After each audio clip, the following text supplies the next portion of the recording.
Hello everyone, welcome to my YouTube channel let's study साथ साथ। तो जैसा कि आपको पता है, इस चैनल पर अभी EMRS TGT PGT इंग्लिश के मोस्ट इंपॉर्टेंट राइटर्स जो सिलेबस में मेंशन हैं उनके MCQs की सीरीज चल रही है। और मैं जानती हूँ कि अभी काफ़ी सारे राइटर्स बाकी हैं और अभी जो मेरी स्ट्रेटेजी रहने वाली है, मैं जो इम्पॉर्टेंट टॉप क्वेश्चंस होंगे उन क्वेश्चंस को एक ही वीडियो में आपको इकट्ठा आपको प्रोवाइड करूंगी। जैसे आज मैं टॉप 50 क्वेश्चंस का ये विक्रम सेठ के जो इम्पॉर्टेंट वर्क्स हैं उनसे लेकर आई हूँ ये सीरीज। अब इस वीडियो में आप विक्रम सेठ के काफी सारे क्वेश्चंस को कवर अप कर लोगे। इसी तरीके से मैं हर बाकी जो राइटर्स हैं उनकी एक एक ज्यादा से ज्यादा क्वेश्चंस को इकट्ठा करके मतलब लगा के और एक एक वीडियो अपलोड कर दूंगी सारे राइटर्स की। फिर बाद में हम अगर हमारे पास टाइम बचता है तो हम मिक्स टाइप के क्वेश्चंस की प्रैक्टिस कर लेंगे। ठीक है, तो शुरू करते हैं आज की वीडियो विक्रम सेठ के ये इंपॉर्टेंट क्वेश्चंस की सीरीज। फर्स्ट क्वेश्चन देखिए, पहले बेसिक से स्टार्ट करेंगे। Vikram Seth is an dash poet and novelist. जैसा कि आप जानते ही हैं विक्रम सेठ कैसे इंडियन राइटर हैं। ठीक है, तो इंडियन पोएट और नॉवेलिस्ट है। और मैं ज़्यादा, जैसे आपकी शिकायत रहती है कि आप बहुत स्लो या बहुत टाइम लेते हो आंसर करने में, तो वो भी नहीं रहने वाला है। आज रैपिड फायर टाइप के क्वेश्चंस रहेंगे और मैं आंसर भी तुरंत के तुरंत ही करूंगी, जिससे कि आपका ज़्यादा टाइम वेस्ट भी ना हो और इजीली सारे क्वेश्चन को देख भी लो। ठीक है, विक्रम सेठ इज एन कैसे पोएट है आपको पता ही है, इंडियन पोएट और नॉवेलिस्ट है। ठीक है, option number A is the correct answer. बहुत ही सिंपल क्वेश्चन था। Moving to the next question. Next is Vikram Seth was born. इनका जन्म बेसिकली कब होता है? 25 जून 1962, 28 जून 1932, 20 जून 1952 या फिर 15 जून 1969। यहां पर मुझे लग रहा है कि ऑप्शन तो ये कौन सा सही हो जाएगा, बताइए। What should be the correct answer? जैसा कि आप जानते हैं ये अभी भी लाइव हैं और इनका जन्म कब होता है? यस, एक पंजाबी फैमिली में इनका जन्म होता है। ये बहुत ही अच्छे नॉवेलिस्ट और पोएट हैं और इनका जन्म होता है 20 जून 1952 में। Option number C is the correct answer. ध्यान रखना है, 20 जून 1952। Moving to the next question. Next is Vikram Seth was born in. इनका जन्म एग्जैक्टली कहां पर हुआ था? चेन्नई, कोलकाता, मुंबई या फिर तेलंगाना? बताइए क्या हो सकता है? तो इनका जन्म होता है कोलकाता में। Option number B is the correct answer. Moving to the next. What was the occupation of Vikram Seth? इनका ऑक्यूपेशन क्या है? Obviously novelist and poet, astronaut या फिर लॉयर, म्यूजिक डायरेक्टर।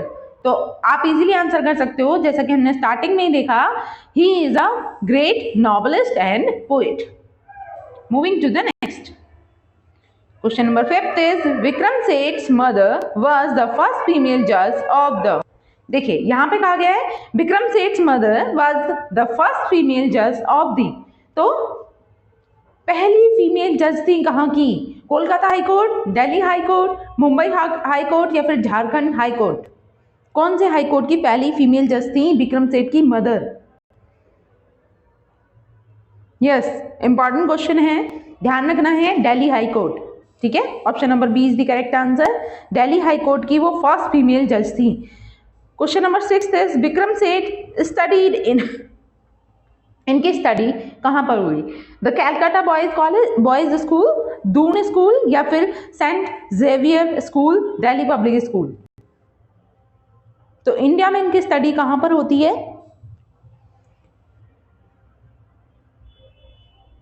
हालांकि इन्होंने डिफरेंट कॉलेजेस में स्टडी की है। जैसे इनकी ग्रेजुएशन कहाँ से है इनकी? देखो इंडिया से तो इनकी स्कूलिंग है। ठीक है, इनकी सॉरी, इनकी जो ग्रेजुएशन होती है वो कॉर्पस क्रिस्टी कॉलेज से होती है जो ऑक्सफोर्ड से रिलेटेड है। ठीक है, और इनकी जो मास्टर्स होती है, ये मास्टर्स कहाँ से करते हैं? Stanford university. ठीक है, इकोनॉमिक्स में मास्टर्स करते हैं और स्टैनफोर्ड यूनिवर्सिटी से करते हैं। उसके बाद आगे की फर्दर स्टडीज के लिए ये नानजिंग यूनिवर्सिटी भी जाते हैं, चाइना की। ओके, तो यहाँ पे स्कूलिंग की बात की जा रही है, तो स्कूलिंग कहाँ से हुई है इनकी? दून स्कूल से। Option number B is the correct answer, Doon school. Moving to the next question. Question number 7 is after graduating from Doon, Vikram Seth went to dash school. तो दून स्कूल से ग्रेजुएट तो नहीं, स्कूलिंग की थी इन्होंने बेसिकली, ये यहाँ पे रॉन्ग है। ग्रेजुएशन तो इनकी वही कॉर्पस क्रिस्टी कॉलेज से हुई थी। तो Vikram Seth went to school, option है Saint Xavier school, Delhi public school, Tonbridge school या फिर डॉन बॉस्को स्कूल। मतलब दून स्कूल के से निकलने के बाद ये कौन से स्कूल में जाते हैं? तो राइट आंसर है यहाँ टॉन ब्रिज स्कूल। ठीक है, option number C is the correct answer, Tonbridge school. Question number 8 is Vikram Seth has published dash books of poetry. इन्होंने पोएट्री की कितनी बुक्स पब्लिश की हैं? ऑप्शन है 4 books, 10 books, 12 books, 8 books.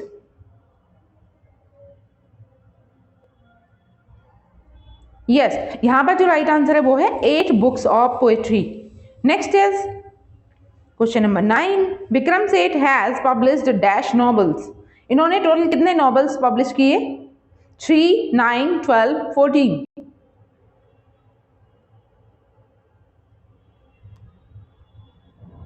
Yes, यहां पर जो राइट आंसर है इन्होंने केवल 3 नॉवेल ही पब्लिश किए हैं और एक 4 सॉरी एक 4 नंबर का जो नॉवेल है वो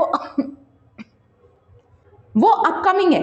ठीक है, जिसका नाम है अ सूटेबल गर्ल। जैसे इनका एक बहुत फेमस नॉवेल है जिसका नाम है a suitable boy, suitable boy.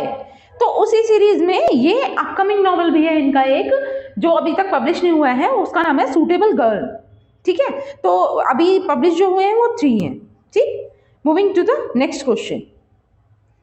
Question number 10 is Vikram Seth got dash award in 1988। तो इन्हें 1988 में कौन सा अवार्ड मिलता है? Crossword book, Commonwealth property prize या फिर साहित्य अकेडमी या फिर कॉमनवेल्थ राइटर्स प्राइज? बताइए 1988 में इन्हें कौन सा अवार्ड मिलता है?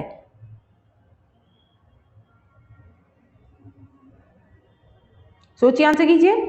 यहां पर राइट आंसर है इसका Sahitya Akademi award. Option number C is the correct answer.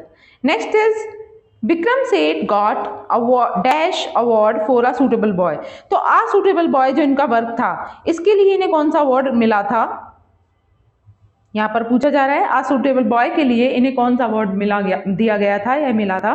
Option है crossword book, Commonwealth property prize, Sahitya Akademi या फिर WH स्मिथ लिटरेरी अवार्ड।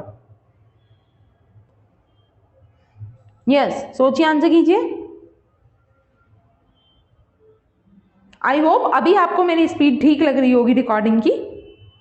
देखिए यहां पर जो राइट आंसर है वो है WH Smith literary award. Option number D is the correct answer. Moving to the next question.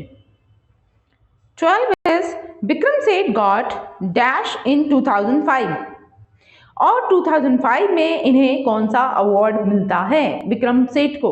Option है प्रवासी भारतीय सम्मान, Commonwealth property prize, Sahitya Akademi या फिर WH Smith literary award. Yes, what should be the correct answer? तो ध्यान रखना है 2005 में जो इन्हें अवार्ड मिलता है वो है प्रवासी भारतीय सम्मान। Option number A is the correct answer. ठीक है, प्रवासी भारतीय सम्मान 2005 में मिला। Question number 13, for which book Vikram Seth got साहित्य अकेडमी अवार्ड?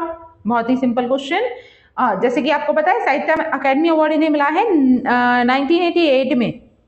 ठीक है, और ये साहित्य अकेडमी अवार्ड इन्हें कौन सी बुक के लिए मिला? The humble administrator's garden, heaven lake, golden gate या फिर a suitable boy? Yes, what should be the correct answer?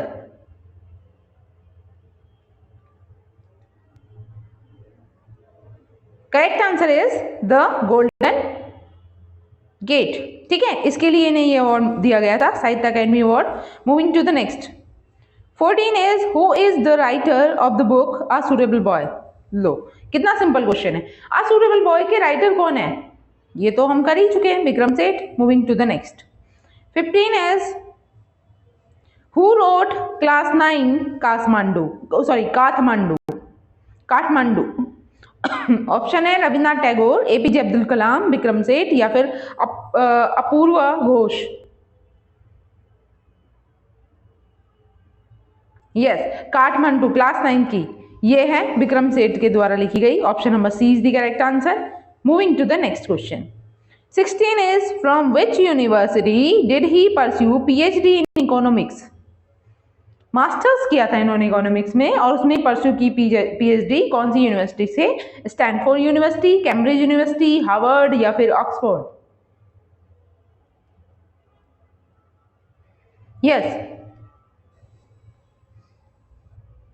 जैसा कि मैंने आपको बताया था कि मतलब इन्होंने पोस्ट ग्रेजुएशन स्टैनफोर्ड यूनिवर्सिटी से की थी। Option number A is the correct answer. Okay, next is how many novels he published. ये क्वेश्चन फिर से रिपीट हो गया है। इन्होंने कितने नॉवेल्स पब्लिश किए? कहीं पे 3 माना जाता है, कहीं पे 4 माना जाता है, लेकिन यहाँ पे जो आप मानोगे करेक्ट वो 3 ही है, क्योंकि 4th जो है वो पब्लिश नहीं हुआ है इनका। ठीक है, moving to the next. 18 what was the name of his first book of poetry. इनकी पहली बुक पोएट्रीज की कब लिखी गई है? मतलब एक तरीके से वो पोएटिक कलेक्शन है, पोएट्री की फॉर्म में भी स्टोरीज लिखी गई हैं, उसमें 10 स्टोरीज का वर्णन है। ठीक है, और पहली बुक है उनकी पोएट्री की, क्या नाम है इसका? Yes, mappings. Option number A is the right answer, mappings. Next is in which year did he right mappings. कौन से ईयर में इन्होंने ये मैपिंग्स वर्क लिखा है? 1986, 1980, 1986, ये रिपीट हो गया है, यहाँ पे कर दीजिए 1988 और 1962। Yes, what should be the correct answer? तो मैपिंग जो वर्क है वो कब लिखा गया? 1980। Option number B is the correct answer, 1980। 20 what was the name of his second novel. उनके सेकंड नॉवल का नेम क्या है? 3 Chinese poets, All You Who Sleep Tonight, Bestly Tales from Here and There, and Equal Music। बताइए second novel.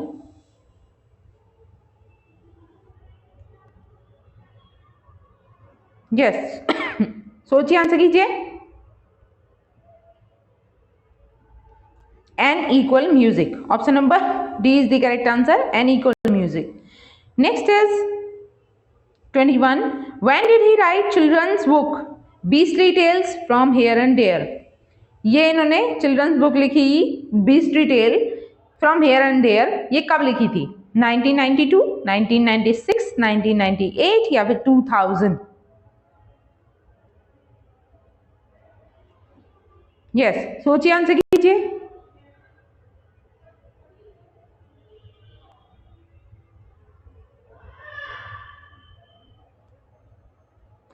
ये लिखी गई थी 1992 में। Option number A is the correct answer, 1992। Next is when was he made a commander of order of British empire.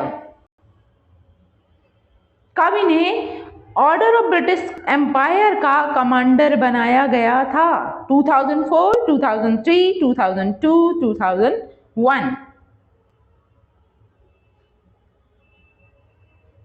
Yes, what should be the correct answer?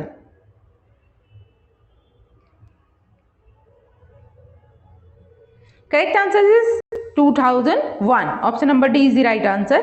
Next is what was the name of his last poetry? उनकी last poetry का name क्या था? Summer requiem, a book of poems, the tales of मेलेंसिटी, the frog and nightingale या फिर 3 Chinese poets.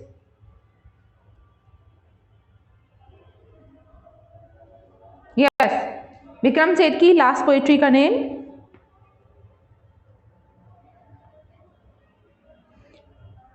right answer is Summer Requiem, a book of poems. Next is 24th, for which book he honored by Crossword Book Award। तो बताइए कौन सी book के लिए इन्हें crossword book award दिया गया था? ऑप्शन है the golden gate, an equal music, a suitable boy, the humble administrator's garden. किस बुक के लिए इन्हें सम्मानित किया जाता है क्रॉसवर्ड बुक अवार्ड से?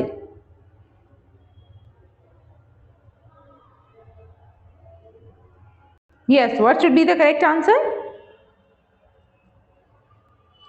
N equal music. इसके लिए इन्हें ये अवार्ड दिया गया था, crossword book award. Okay, moving to the next question. 25th is The Golden Gate by Vikram Seth is a novel. Golden gate जो विक्रम सेठ के द्वारा लिखा गया है, उस नॉवल की यहाँ पे कैरेक्टरिस्टिक्स के बारे में बताना है कि क्या है। Is a novel of sensibility, is a novel of character, is a novel for the downtrodden, या फिर is a novel in verse? Yes, what should be the correct answer?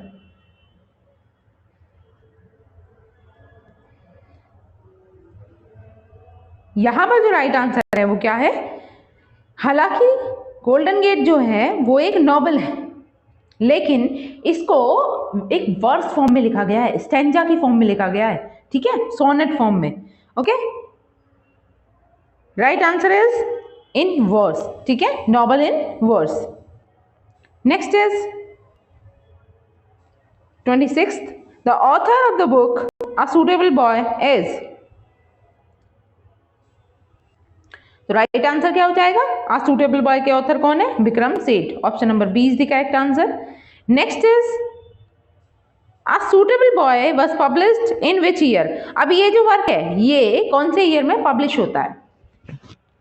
1989, 1993, 1997, 2001?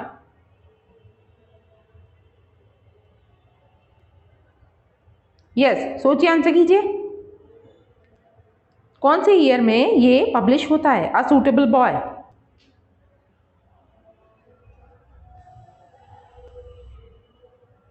Correct answer is 1993। Option number B is the correct answer, 1993।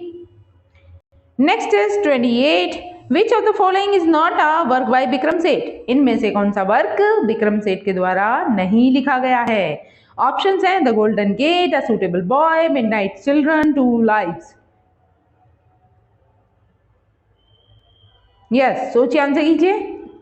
बहुत easily आप answer कर लोगे, बहुत ही आसान है। जैसे कि आप जानते हो अभी हम पढ़ते ही आ रहे हैं सूटेबल बॉय के बारे में, गोल्डन गेट के बारे में, ठीक है, तो ये तो कंफर्म है कि विक्रम सेठ के वर्क है। इन दोनों में भी आप देखोगे टू लाइफ जो है ये विक्रम सेठ का वर्क है, लेकिन ये midnight children, option number C is the correct answer. Next is the golden gate is written in which form of poetry. जो गोल्डन गेट वर्क है वो पोएट्री की कौन सी फॉर्म में लिखा गया है? जैसा कि हमने अभी देखा कि गोल्डन गेट हालांकि एक नॉवल है लेकिन लिखा गया वर्स फॉर्म में, ठीक है, तो कौन सी फॉर्मेशन में? ऑप्शन है सोनेट, हाइकू, ब्लैंक वर्स, या फिर limericks. Yes, what should be the correct answer?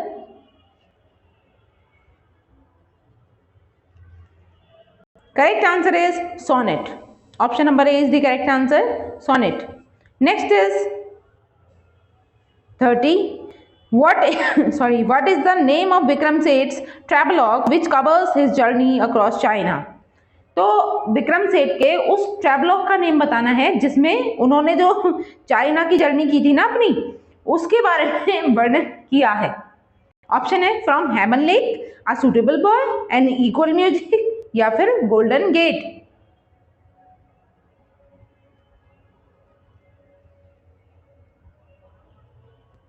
सोचिए, आंसर कीजिए। उस ट्रैवलॉग का नेम क्या है जिसमें इन्होंने अपने चाइना की जर्नी के बारे में बताया है? ऑप्शन है from heaven lake, a suitable boy, an equal music, या फिर गोल्डन गेट। यस, यहां पर जो राइट आंसर होगा वो क्या होगा? From heaven lake. Option number A is the correct answer. Moving to the next 31 is what was the name of his first book of poetry? तो इनके फर्स्ट बुक ऑफ पोएट्री कौन सी थी? Mappings, humble, administration garden, all you who sleep tonight, या फिर none of these. तो ये कुछ क्वेश्चन रिपीट हो गए इसमें टाइपिंग के दौरान।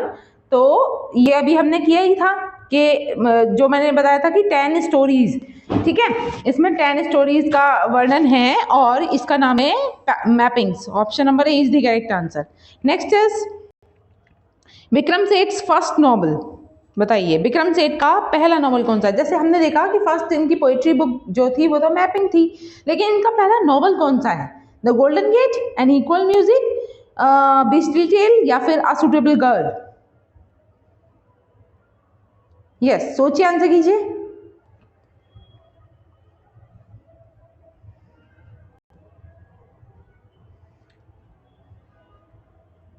और जो मैपिंग है, जो पोएटिक कलेक्शन है इनका, वो लिखा जाता है 1980 में, ये भी ध्यान रखना है। और ये इनका फर्स्ट नॉवल जो है वो है the golden gate.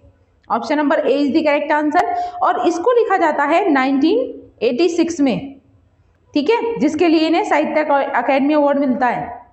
Moving to the next, 33 is choose the children book of verse written by Vikram Seth. Children book of verse जो विक्रम सेठ के द्वारा लिखी गई है, चिल्ड्रन बुक ऑफ वर्स, वो क्या है? A suitable girl, a suitable boy, mappings, या फिर बीस्टली टेल्स? तो इसके बारे में भी हम बात कर चुके हैं। Yes, children book, beastly tale. Option number D is the correct answer, beastly tell.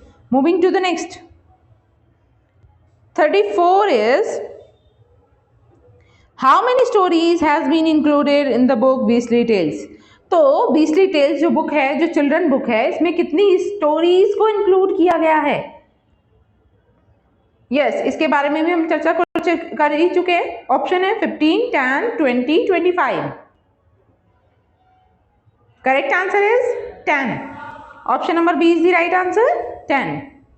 Next is What is the length of Vikram Seth's novel a suitable boy? जैसा कि देखिए यहाँ पे एक मोस्ट इंपॉर्टेंट चीज नोट करने लायक ये है कि सूटेबल बॉय जो वर्क है, इसको लॉन्गेस्ट नॉवल कंसिडर किया जाता है विक्रम सेठ का, ठीक है। अब इसे लॉन्गेस्ट नॉवल कंसिडर किया जाता है तो ये कितना लॉन्ग है ये जानने के लिए यहाँ पे पेज की काउंटिंग पूछ ली गई है कि इस नॉवल में टोटल कितने पेजेस हैं। What is the length of Vikram Seth's novel? Option है 1114 पेजेस, 1349 पेजेस, 1550 पेजेस, या फिर 1525 pages? Yes, what should be the correct answer?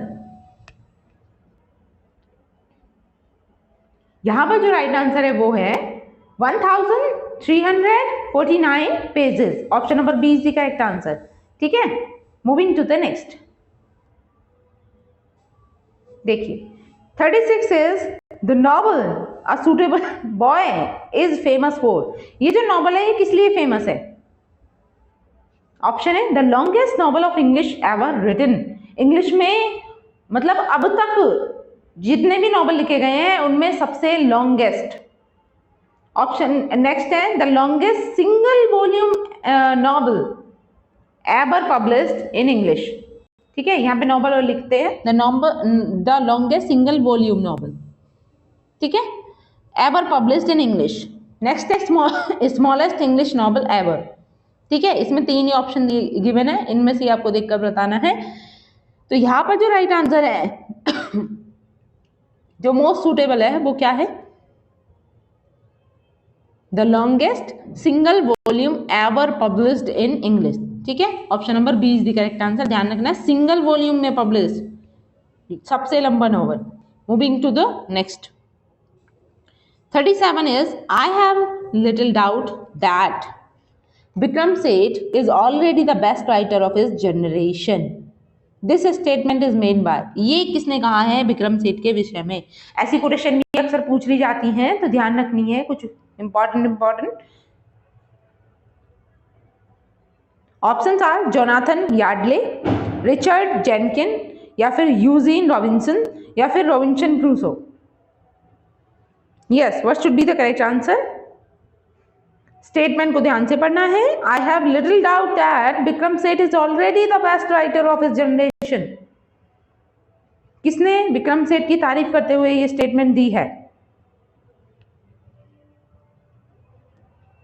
Yes, यहां पर जो राइट आंसर है वो है Eugene Robinson. Option number C is the correct answer. Next is 38.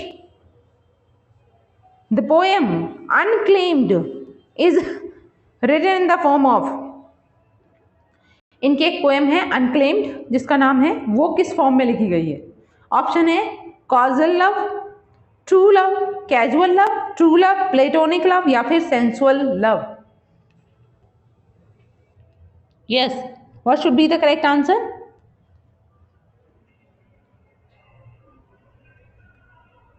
Right answer is sensual love. Option number D is the correct answer. Next is 39. What is the name of Vikram Seth's humorous travelogue?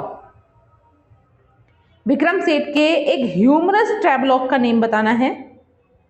Option है from heaven lake, golden gate, all you who sleep tonight या फिर 3 Chinese poets.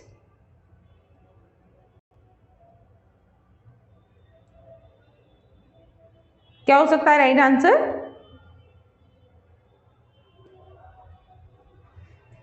Yes, यहां पर जो right answer है वो है जो हमने देखा था, इन्होंने अपने चाइना के ट्रैवल के एक्सपीरियंस पर लिखा था, उसका नाम था फ्रॉम हेवन लेक, वही ह्यूमरस नॉवल है। Option number A is the correct answer. Next is 14. How many stanzas are there in golden gate? तो जो हमारा गोल्डन गेट वर्क है, जो हमने देखा कि ये वर्स फॉर्म में लिखा गया है और सोनेट वाली फॉर्म में लिखा गया है, तो इसमें स्टेंजास पूछ लिए गए यहाँ पर कि कितने स्टेंजास हैं टोटल इसमें। ऑप्शन है 500 स्टेंजास या फिर 590 स्टेंजास, 600 स्टेंजास या फिर 200 stanzas. What should be the correct answer? Yes, सोचिए, आंसर कीजिए। Correct answer is 590 stanzas. Option number B is the correct answer. 590 stanzas. Next is 41. When was he? यहाँ पर स्पेस होना चाहिए था, ठीक है, ध्यान रखना है। ये when was he है, स्पेस है बीच में। अब देख सकते हो आप, when was he received Padmashri award in literature and education? तो विक्रम सेठ को पद्मश्री अवार्ड कौन से ईयर में दिया गया था? ऑप्शन है 2005, 2006, 2007, 2008। बताइए कौन से ईयर में इन्हें पद्मश्री अवार्ड से सम्मानित किया जाता है? सोचिए, आंसर कीजिए।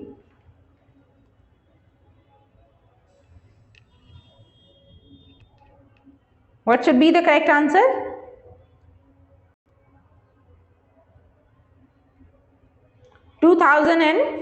Option number C is the correct answer. ठीक है, इस ईयर में इन्हें पद्मश्री अवार्ड मिला था, ध्यान रखना है। भारत के सर्वश्रेष्ठ अवार्ड में से एक है वो। When was he awarded by साहित्य अकेडमी अवार्ड? और साहित्य अकेडमी अवार्ड इन्हें कब मिला था, इसके बारे में हम पहले भी चर्चा कर ही चुके हैं। ऑप्शंस हैं 2002, 1987, 1988 या फिर 1986। तो आप जानते हैं 1986 में लिखा गया था द गोल्डन गेट, है ना। द 1986 में लिखा जाता है, वेट अ मिनट, यस 42, 86 में लिखा जाता है द गोल्डन गेट। और गोल्डन गेट के लिए ही इन्हें 1988 में क्या मिलता है? Sahitya Akademi award in 1988। Moving to the next, 43 is how many novels Vikram Seth published? ये 3 बार रिपीट हो चुका है, ठीक है। इसको हम आगे बढ़ जाते हैं। यहाँ पर आप 3 और 4 दोनों में से कोई भी एक आंसर कर सकते हो। Moving to the next, 4 novel भी कई जगह पर गिवन है, ऐसा नहीं है कि 4 ना हो। When did he write the work mappings? उन्होंने ये जो वर्क है इनका मैपिंग, जो इनका फर्स्ट पोएटिक कलेक्शन था, ठीक है, ये कब लिखा था? 1980, 1981, 1982 या फिर 1983 में?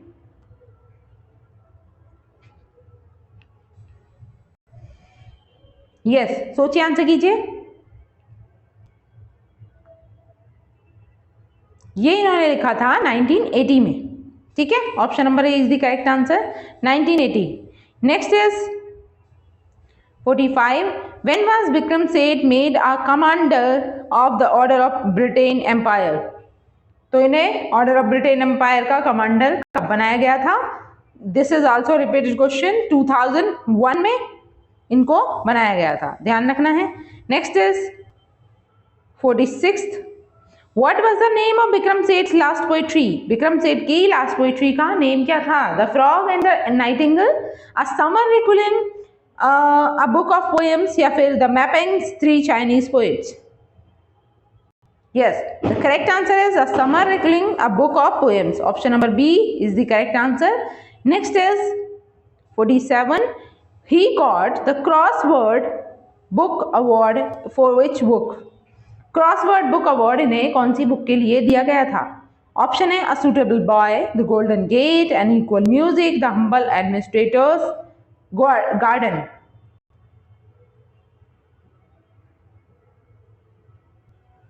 यस, क्रॉसवर्ड बुक अवार्ड इन्हें मिलता है कौन सी बुक के लिए? एन इक्वल म्यूजिक के लिए। ठीक है, option number C is the correct answer, an equal music. Moving to the next 48 is which novel was adapted into a television series? कौन से नॉवल पर या कौन से नॉवल को अडेप्ट किया गया था कि उसमें उस पर एक टेलीविजन सीरीज बनाई गई? ऑप्शन है the golden gate, a suitable boy, two lives या फिर an equal music. Yes, what should be the correct answer?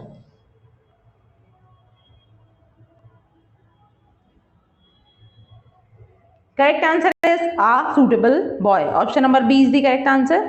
इस पर फिर टेलीविजन सीरीज बनी थी।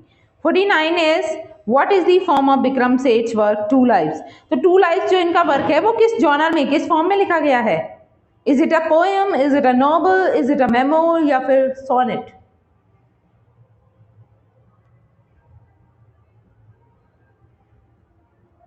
यस, सोचिए, आंसर कीजिए। Right answer is memoir. Option number C is the correct answer. ध्यान रखना है, टू लाइफ जो है it is a memoir. Moving to the next 50. A suitable boy is set in which time period? तो ये कौन से टाइम पीरियड की इसकी सेटिंग है आ सुटेबल बॉय की? ऑप्शन है कॉलोनियल इंडिया या फिर Victorian England, modern day United States या फिर पोस्ट एपोकैलिप्टिक फ्यूचर। यस, सोचिए, आंसर कीजिए। A suitable boy is set in which time period?